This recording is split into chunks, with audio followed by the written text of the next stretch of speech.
And now for the obligatory animated movie of the year. In this case, Gumby the movie. Now, this is the last movie I'll be watching this year that I've already seen before. Um, in this case, the last time I saw this, I was about 4 or 5 years old. I can't really remember much about the movie other than it being weird, and yeah, it's definitely still weird. I mean, it's not as weird as I remember it being as a kid, but it's still one of those things where it's like, yeah, this is still pretty strange. Like, it opens up with Gumby and Pokey coming from space, and I thought I was like, okay, I remember there being like multiple Gumbies in this movie, so I'm thinking, okay, was that the explanation as to why there was multiple ones? Because it's an alien, and then no, it's just regular Gumby and Pokey. In fact, the other ones are robots, which I'm like, okay, I do remember that bit, but I don't know. The whole thing is just kind of a mess, and not just because it's a weird movie. Pretty much, in general, the plot of the movie is that Gumby joins a band. Pokey's a little upset about it in the beginning of the movie, but he gets over that.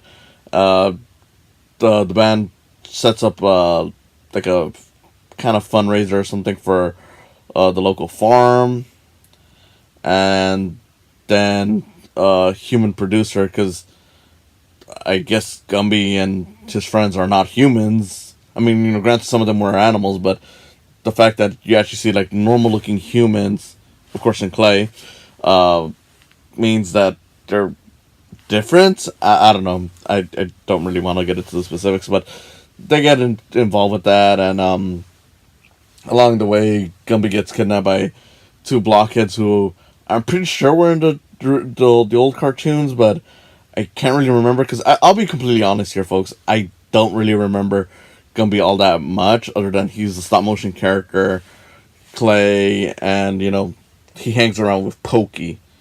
I know he has like a mother and father and a sister, but that's about as far as my knowledge of Gumby goes. Most of the time, I just didn't can't really picture anything about it. I'm not even sure if the old cartoons are good. I mean, I know that a lot of people do have fondness over them, but I'm not sure if that's because the stop motion aspect is good, or at least interesting to look at, or if the short or the old show was really good. But at least from my take, this wasn't a good movie. I mean, it's certainly cute to look at. I mean, it's stop motion, which is probably the animation form where it doesn't matter how your movie turns out.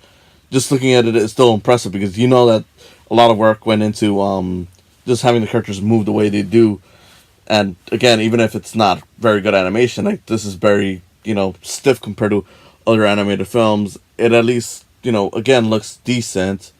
Though it doesn't look like it was made in the year it was made in. That's for sure because this looks like something that you would have seen in the 70s, maybe early 80s, and at least, and I could be wrong, but I'm pretty sure this was done in the early 90s. I forgot to check that up, and unfortunately, I don't have anything to check on right now. But either way, even if I'm wrong on that, it definitely doesn't look, it's not high budget. That's obvious.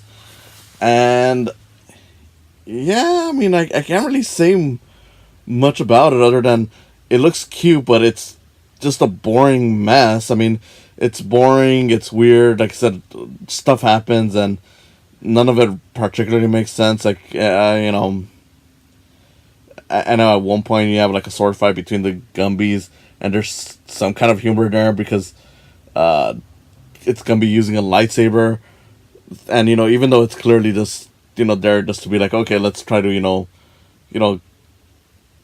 rip off Star Wars just for a little bit, or make homage to or parody or whatever. Um, it just honestly doesn't really impress. Like I said, the cute part is the fact that it's stop motion, and the characters look cute. But in terms of whether or not the movie is, no, it's just weird. I was mostly just kind of nodding off throughout parts of it, wondering when it was going to be over. By the time we reached the hour mark, I was just like, okay, I know I only got a few more minutes left of this, but I really just want this to end already. None of it particularly makes sense. In terms of what version I saw, because apparently there's two different versions to this, a director's cut and the longer theatrical cut. I saw the director's cut because it was only like an hour and 16 minutes. So yeah, I believe that should be the director's cut, unless the director's cut is the longer version. But I'm not even gonna get into that. Point is, that's the version I saw. I can't remember if the version I saw when I was a kid was the 90-minute version, but I can't imagine that one being any better, because from what I remember as a kid, it was weird and it was something that I wasn't really too fond of. And I guess at the end of the day, I can't really recommend it to anyone other than maybe animation buffs, just to get an idea of like, okay, this is how we can make some movement. But even then, I do feel like, okay, if you're gonna watch something for the stop motion aspect of it, you can watch like Nightmare Before Christmas, or Fantastic Mr. Fox, or Wallace and Gromit, or just about any stop motion movie that's been released, aside from this one, because the majority of stop motion films are generally well regarded. They're generally praised, and even if they're not, again, there's a lot that do it better than this. Like I said, most of I could say that the animation in here is cute, but then you look at some of this other stuff, and it goes from cute to amazing. Like, it's still cute, but you can see so much effort being put into this, while this, it's not a whole lot. Like, it's definitely more than your average animated film because it is stop motion, but for a stop motion movie, it's definitely not a lot. So yeah, can't really recommend it to anyone. Maybe animation buffs, just to get an idea of this. But again, there are better options, so I would recommend watching those over this. But if you wanted to watch it for that reason, have at it. It's not the worst movie I've seen, but it's definitely one of the ones that I don't really care to watch again. Oh well.